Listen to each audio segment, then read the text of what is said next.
Have a seat, Mr. Lima. Oh, thank you, Mr. Shayne. It was good of you to wait for me in your office this evening to see me. Well, you sounded pretty upset over the phone. Oh, I am, senor, I am. It is also bewildering. I do not know what to do, where to turn.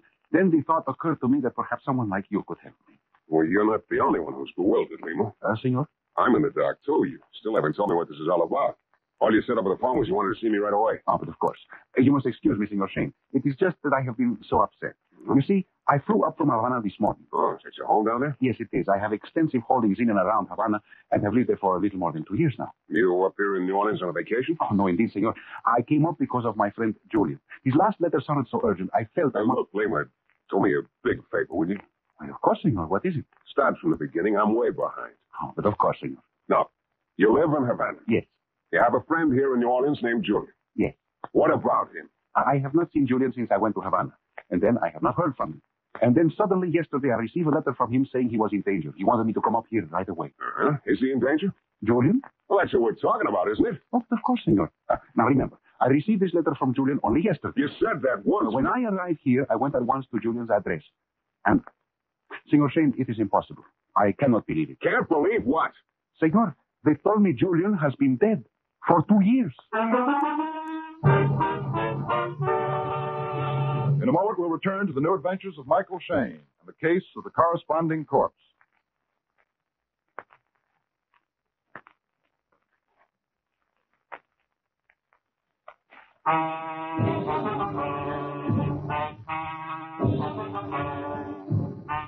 Well, I like to think I've heard just about everything.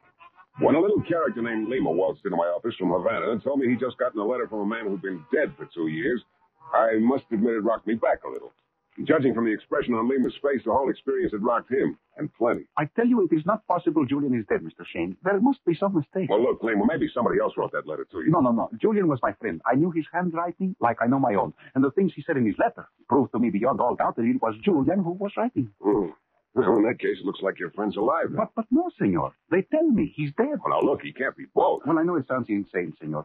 But it is impossible Julian is dead. And yet, they tell me it is impossible for him to be alive. Just a minute. Now, that is where you come in, Senor Shayne. Me? Yes. I want to hire you to try and find Julian, if he, as I still hope, is alive. And if he is dead, then I want you to find out that, too.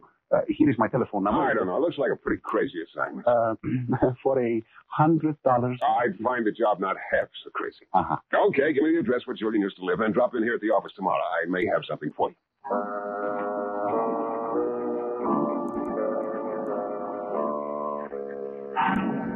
course, I wasn't nearly as sure of that as I sounded. The next morning, I went to the address Lima had given me, the place where his friend Julian had lived. It was a little ramshackle 2-story building near the waterfront. On the first floor were 2 shops, and up above them were a few furnished rooms. One of the shops had a sign over the door which read, Yi Fong, Tropical Fish. Not a very nice thing to say about yourself. I went in, a chubby little gent with horn-rimmed glasses and a broad grin waddled up to me. So, good morning. You like buy some fine tropical fish? No. What I want's a little tropical information. Yes, have many good guppies. See, all tanks to left, guppies. Yeah, lots of guppies. No, Yes, everybody buy guppies. not quite. Now, look, a guy named Julian used to live up over this shop. Yes, you like guppies? Well, I haven't anything against him, but about this Julian... Yes, giant ancestor. Yeah, how long ago? Yes, you like buy some guppies? No, I don't like to buy some guppies. How long ago did Julian die? 1-2 years ago. What happened to him? Yes, do not know. One day they tell me he is dead. So. Mister, you sure? No guppies. The king of the guppies bowed me gracefully to the door and out. The shop next door also had a sign out front. This one read, A. Baldane, Passport Service. Inside, a tall, thin gent sitting on a high stool greeted me as I stepped through the door. Come in, my friend, come in. A. Baldane at your service. Perhaps a little passport information? Not today. Expert passport photos, too. Reasonable. What I want is... Information. As a matter of fact, yeah. How'd you know? Thin walls, my friend. You're the first man who, to my knowledge, has ever walked out of the place next door without a bowl full of guppies. You know something? For a moment, it looked like E. Fung was going to keep his record intact. Well, you've probably heard what or who I was talking about then. The guy named Julian. You too, hmm? What do you mean? There was a loony little guy in here yesterday claiming Julian was alive. Oh, Lamer. Look, did you know Julian very well? No, only slightly. He lived in one of the rooms upstairs. That's about all I knew about him. And there's no doubt about his death, huh? Not as far as I know. Now, how did Julian die? Well, Julian was quite a water lover. He used to go out on a little boat a lot. One night, a storm came up out in the Gulf. The next morning, they found Julian's boat floating upside down. No Julian. No Julian ever since. Did anyone actually see him drown? Who's running around during storms watching people drown? Yeah, you got a point there. Look, did you know any of Julian's friends, who he ran around with, anything like that? Well, like I say, I didn't know him very well. He had a girl whose name was Celeste. They used to hang out at Maxim's bar a lot. Okay, anyone else? Not that I can... No, wait. I did see Julian talking to the professor a couple of times. The professor? You mean the old drifter over on Exchange Street? Yes, that's the one. Character who knows just about everyone. We'll gladly tell you all about them for the price of a drink. Mm-hmm. Oh, thanks, Valdane.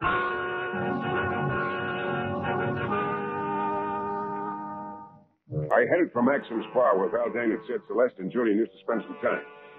On the way, I got the feeling I was being followed, but I couldn't spot anyone. I don't know, maybe it was just my imagination. When I got to Maxim's, I asked the bartender about Celeste. Found out she dropped in almost every day. So I sat down at a table and waited. About an hour later, a girl who answered the bartender's description of Celeste came in and sat down. I eased over to her table. Hello. Hello. Can I join you? Why not? Thanks. You used to be Julian's girlfriend, huh? Yeah. All right, go ahead. Have your fun. Well, I'm afraid I don't get What are you trying to do? Make me feel like a big heel or something? Here, look, Celeste. Sure, I play up to the boys now, you and the others. A girl's got to get along. But I was Julian's girl. Don't you forget that. Sure, I was his girlfriend. What do you think I've been trying to forget for 2 years? Him, Julian. Now, you come along and throw his name up to me. Look, Celeste, I'm not trying to make you feel like a heel, and I'm sorry if mentioning his name's made you feel bad. Julian's not alive. Are you kidding? Of course he's not alive. He's been dead for 2 years. That's all I wanted to know, Celeste. Thanks. I was beginning to think Valdane knew what he was talking about when he said Lemo was slightly off his trolley for thinking Julian was still alive. But I still had that other lead Valdane had given me, the professor over on Exchange Street. I found the professor at his usual corner, sitting on a packing crate, holding forth to a few bewildered floaters. He was a scarecrow of a man, dressed, as always, in a dilapidated cutaway coat, open-toed shoes that weren't designed that way, and a wing collar with no tie. And so I say, gentlemen, that the curse of our age, our civilization, is our mechanistic, high-speed, materialistic approach. Aesthetics is a forgotten word. The love of beauty for its own sake has paled before the ruthless march Hello, of... Professor. Mr. Shayne, how do you do, sir? Indeed, it's been quite some time since you last visited this humble thoroughfare. Yeah, still educating the masses, huh? Yes, trying in my own feeble way to impart some small yearning for the higher things into the unfortunate souls. A discouraging task, to be sure. Look, could I talk to you a minute? Certainly, certainly. We will discuss this subject further at some later date, gentlemen. I must now grant a private audience to my friend here. Will you join me on this humble crate, Mr. Shayne? Or shall we adjourn to more comfortable surroundings where we may, perchance, partake of some small but cheering... I want your answers to make sense. We stay here. I question greatly the merits of your decision, but will yield temporarily to your puritanism. What is it you want? You remember a guy named Julian? Julian? Of course I do. A charming scoundrel, and a generous one. In the old days, he used frequently to purchase cheering libations for me in return for small but useful bits of information which I was able to donate. Yeah. Look, what did Julian do for a living anyway, Professor? Mr. Shayne, it was not what Julian did for a living, it was whom he did. Oh, I see. Julian was quite a boy to work all the angles, huh? His talents along those lines were tremendous. He had a small but efficient organization and based a very successful career on assorted projects such as blackmail, connivery, forgery, and an entire line of bunco enterprises, which showed Julian to be a man of great imagination. Any of Julian's old outfits still around? I have heard one of them is. I don't know. And Julian? My dear sir, Julian died 2 years ago. Yeah. You don't have any reason for thinking otherwise? Certainly not. Okay, Professor, thanks. Not at all, Mr. Shayne. I'm always glad to help, even if at some discomfort to myself. What do you mean? Simply that I suffer from a peculiar condition of the throat. Excessive conversation, particularly when helpful information is involved, dries out the delicate membranes and causes... Yeah. Okay, Professor. Here you are. I accept your voluntary contribution, sir, not merely for myself, but in the name of all disconsolate and thirsty humanity. And I thank you.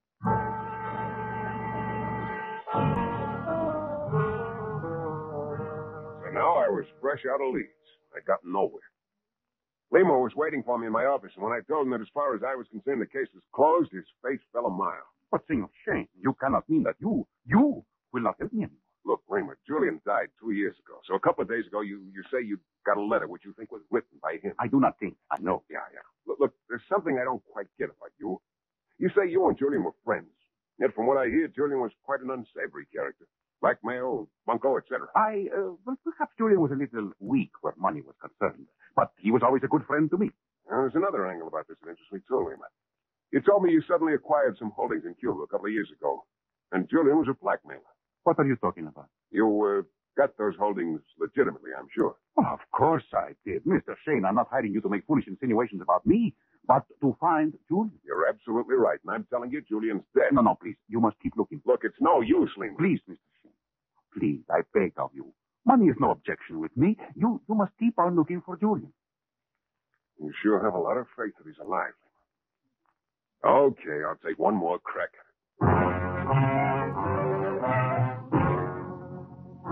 I went back to the waterfront and into Valdane's passport place. I was hoping there might be some other lead he could give me, something he'd forgotten before. He just laughed at me. So I left. Then, as I was walking along the sidewalk, a little character sidled up to me. Shayne?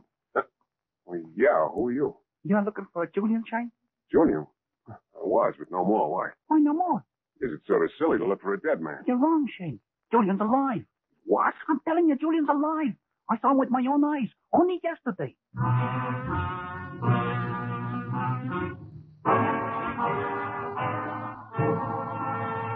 In a moment, we'll return to the new adventures of Michael Shayne and the case of the corresponding corpse.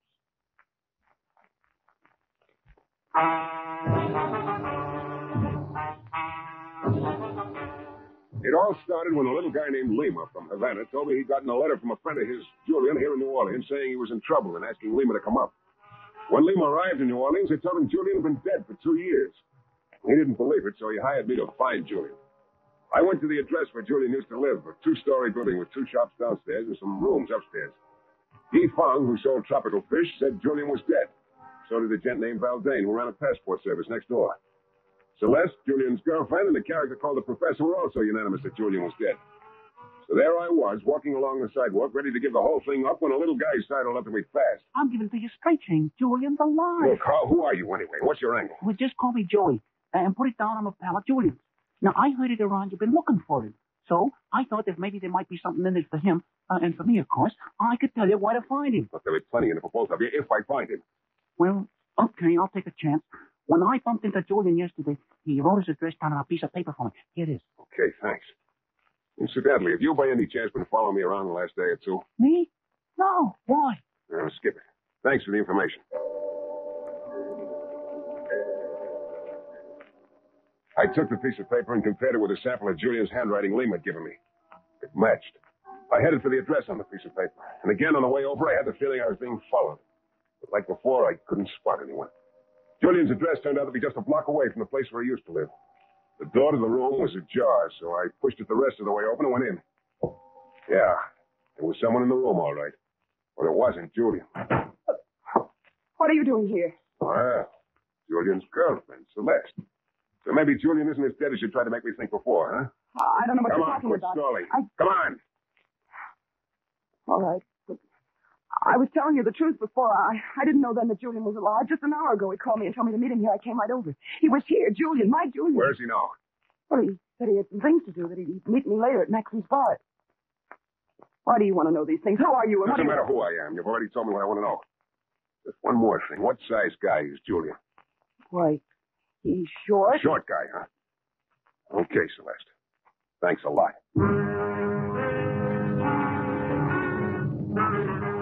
And all of a sudden, the trail had gotten very hot. I went down the stairs and outside, and as I started down the sidewalk, I was thinking about what Celeste had told me, that Julian was a short guy. I started checking off the people I'd been running around with lately. Professor and Valdane, both tall men. And Lima, Yi Feng, king of the Guppies, and Joey, the guy who'd slipped Julian's new address in my hand a little while ago, they were all short guys. And then I remembered my feeling about being followed. So I decided to find out who it was. I turned a corner, slipped into an alley, and waited. I waited 15 minutes, but nobody came along. I finally gave up and went into the store next door and over to the payphone.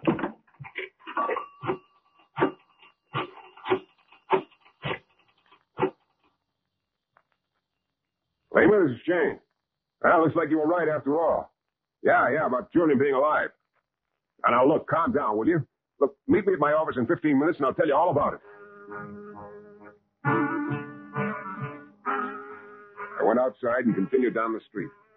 As I approached Julian's old address, I spotted Yi Fong and Valdane both lounging around in front of their shops. So happy gentlemen maybe would like to buy some fine. Oh, so is you. You don't sound very happy about it. I do not like people who do not like fine guppies. Look, I told you I've got nothing against guppies. I just... Oh, skip it. Still running around looking for dead men, Shayne? Yeah, Valdane, only suddenly one of them isn't so dead anymore. Julian? Don't tell me he's come to life.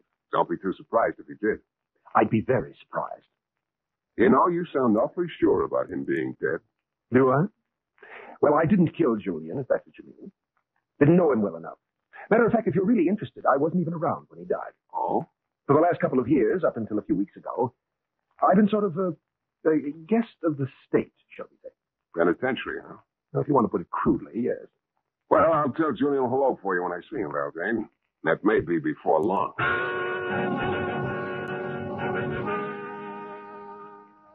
15 minutes later, I pulled up in front of my office. I climbed the stairs and went in. I was expecting that Lima would be waiting for me, but he was nowhere in sight. Then I spotted it on my desk. A little slip of paper. I picked it up and read it. Shayne, I've learned that you are looking for me, and I want to talk to you. Come to my old address at once and wait for me there. Julian. Yeah, Julian at last. I slipped the note in my pocket and waited a while for Lima, but he didn't show up. So about 9 p.m., I went over to Julian's old address. Both Yi Fong and Valdane's places were closed for the night. I went up the rickety outside stairway, in the door, and down the hall to the door at the end, Julian's old room. He told me to wait for him. That meant he wouldn't be there yet. The door was unlocked. I opened it and went in. The room looked lived in, not like it had been vacant for 2 years. Then I heard the door softly close behind me. Without turning around, I knew it had been a trap. Then I heard another sound. A gun was slowly being cocked, and I realized this was the end of the line, payoff time. Yeah, little Mike had finally solved the case the hard way.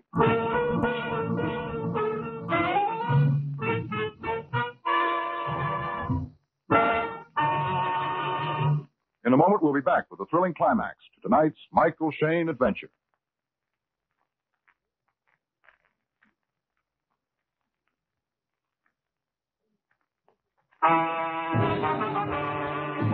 Well, there I was in Julian's old room with a gun at my back and a pretty strong hunch as to who was holding that gun.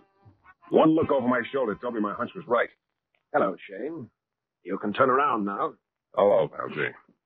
So you're my boy, huh? I'm afraid it's the other way around, my friend. You're my boy. Yeah.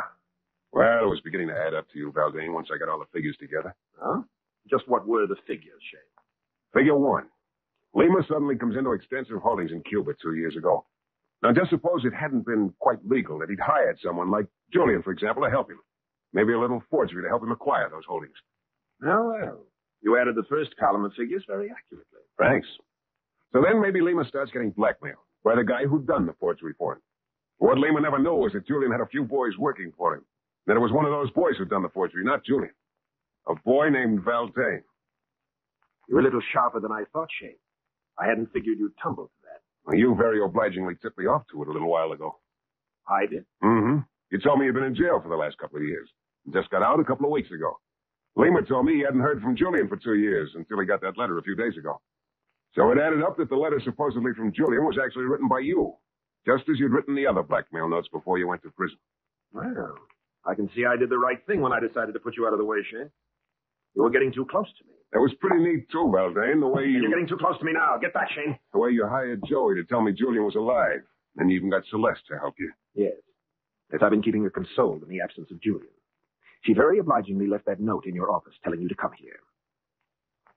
Well, that's just about the story, Shayne. You stalled all you're going to. Well, it was worth a try. Incidentally, was it you who was following me while I made the rounds looking for Julian? No, it was I. Lima. Hey. Drop that gun, Valdane. Drop it. Now. Lima, how'd you know to come here? Very simple. When you telephoned me to meet you at your office, I went there and found the note signed Julian, telling you to come here. I came over right away, and I've been waiting in the next room. Oh, look, Lima, Julian really is dead. I know that, senor. Huh? I killed him 2 years ago. You what? Lima, don't move, Valdane. I thought Julian was the one who had done the forgery for me and was blackmailing me. I did not know there were men working for him. I killed him, and the blackmail note stopped. Then when I got another one last week in the same handwriting, I realized it had not been Julian after all. I came to New Orleans. You hired me to find Julian and then followed me, huh? Yes. I hoped that in your investigation you would uncover a member of Julian's organization, the real blackmailer. And you did. It is Valdez. Lima, I won't blackmail you anymore. I swear. It is too late for that, Valdez. It is too late for you to do anything but die. I started trying to circle around toward Lima, but I never got there. Valdez dove at him about then, but too late. The slug caught Valdez in midair and flopped him down on the floor. He lay still. Lima stood there for maybe 30 seconds, alternately looking down at Valdez and then up at me. There was a faint suggestion of a smile on his face, not a very pretty smile. Then finally he turned to me and took a step toward me. So? Now look, Lima. You are next, Senor Shayne. Your job is done. And mine will shortly be finished also. Now, wait a minute. I will not wait. It will be Enough. Who is making noise and frightening guppies, please? Get back. I said get away from me. Hey, she wants things a lot. I do not understand, please. What is commotion all about? You know, you just did me a big favor, Yifang. It took Lima's eyes off me just long enough for me to clip him. But I do How'd not... you happen to come barging up here anyway? I live back of shop downstairs. Suddenly, I hear big noise from upstairs. I do not like guppies to be frightened. I run up to see what causes big noise. You got here just in time to stop another big noise, too. I have become very enraged when guppies are frightened. Well, you know something? I'm glad you do. Look, Yifang, do me a favor, huh? Sell me about a dozen of those guppies of yours first thing in the morning. Ah, so very happy to hear from you. You finally decide you like guppies. Oh, you converted me, brother. Yeah, from now on, I'm an ardent guppy fan. Believe me.